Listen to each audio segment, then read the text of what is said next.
Hello दोस्तों, विद्यांगन academy में आपका स्वागत है। आज सिंधु घाटी सभ्यता का नाम और सिंधु घाटी सभ्यता का काल निर्धारण के बारे में विस्तार से बताएंगे, तो समझने का प्रयास कीजिएगा क्योंकि यहां से अक्सर प्रश्न पूछे जाते हैं।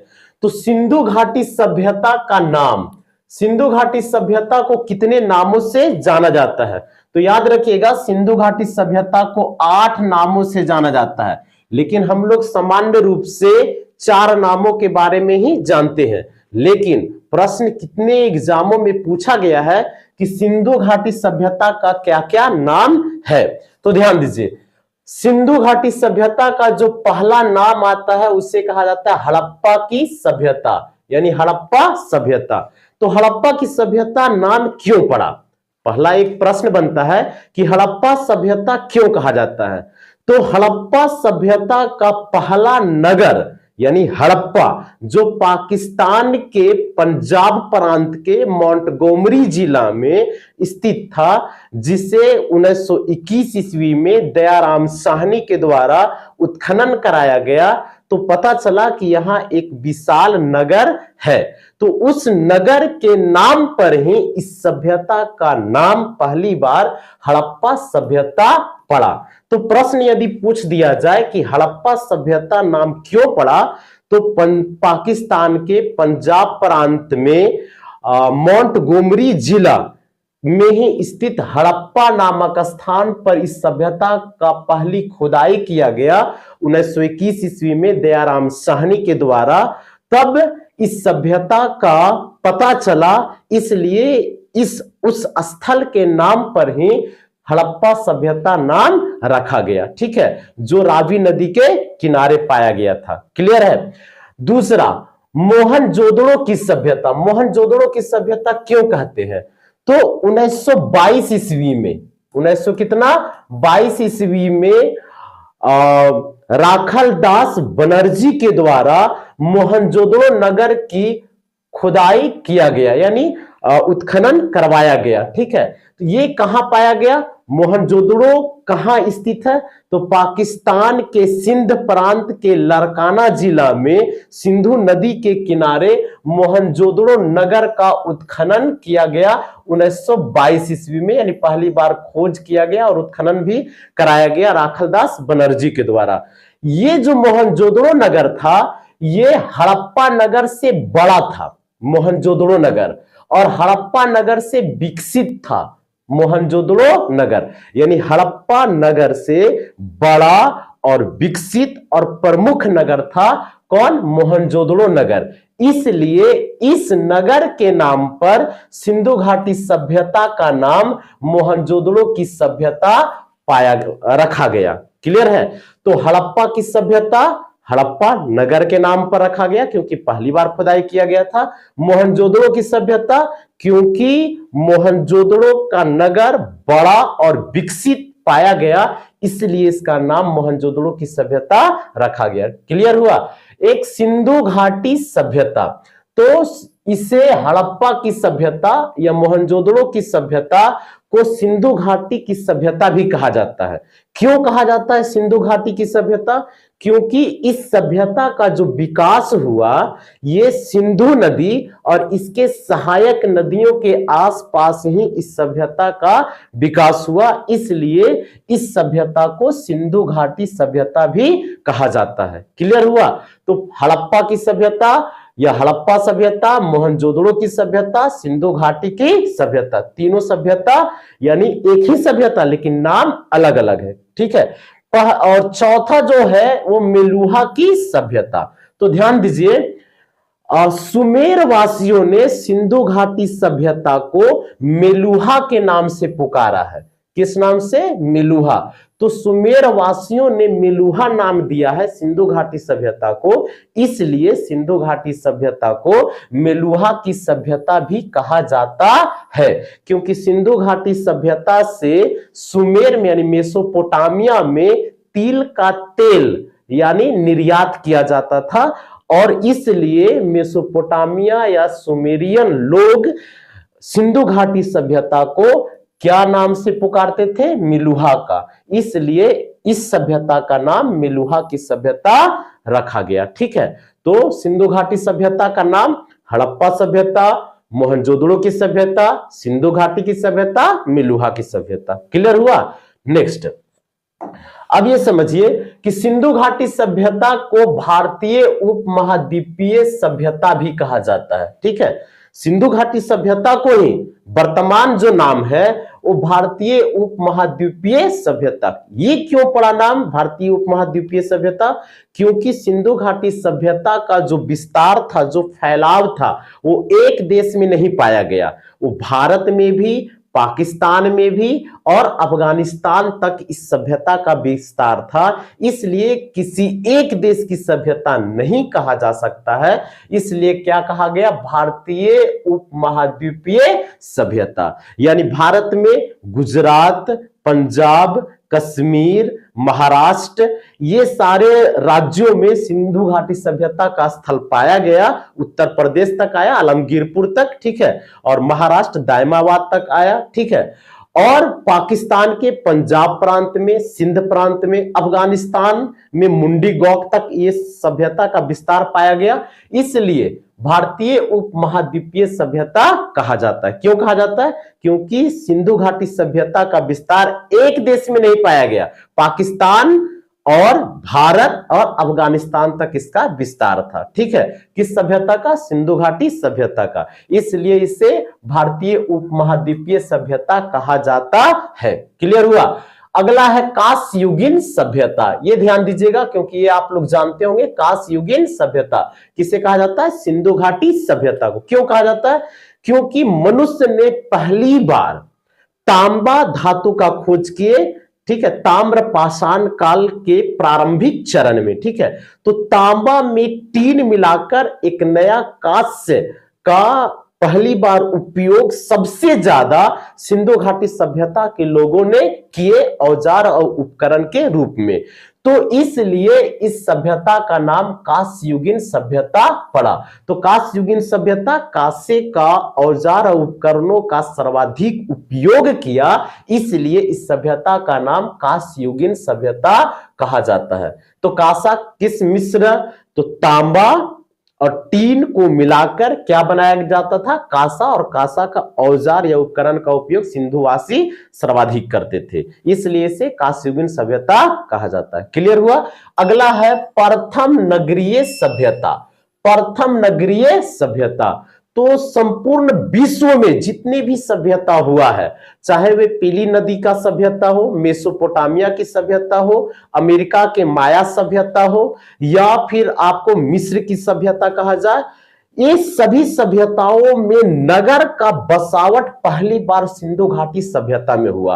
हड़प्पा नगर, मोहनजोदड़ो की नगर, लोथल, आलमगीरपुर, ठीक है, धौलावीरा, ये सब तो नाम सुने होंगे। ठीक है, कालीबंगा, ये सारे नगर का बसावट पहली बार किस सभ्यता में पाया गया?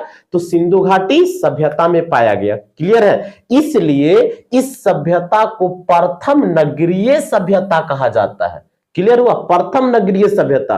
और द्वितीय नगरीय सभ्यता महाजनपद, महाजनपद में जो नगर हुआ, ठीक है, उसको द्वितीय नगरीय सभ्यता कहा गया है। जबकि प्रथम नगरीय सभ्यता किसे कहा जाता है? सिंधु घाटी सभ्यता का। ठीक है, तो सिंधु घाटी सभ्यता का अन्य नाम क्या है? प्रथम नगरीय सभ्यता भी कहा जाता है। क्लियर हो गया? अगला है आद्य ऐतिहासिक काल।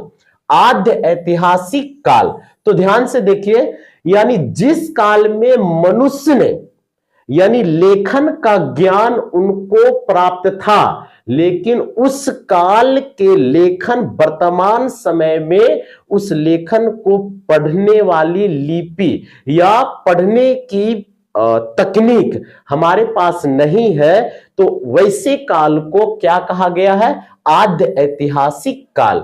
यानी एक होता है प्रागैतिहासिक काल, यानी जिस काल में मनुष्य लिपि का ज्ञान उनके पास नहीं था, तो वैसे काल को प्रागैतिहासिक काल यानी पाषाण काल वगैरह जो हो गया वो प्रागैतिहासिक काल हो गया।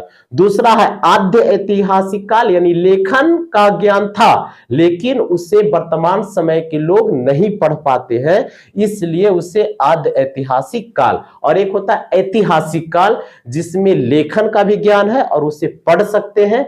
जिस अभी वर्तमान समय में ऐतिहासिक काल चल रहा है, यानी वो लेखन भी है और उसे पढ़ भी सकते हैं, वैसे काल को कहा जाता है ऐतिहासिक काल।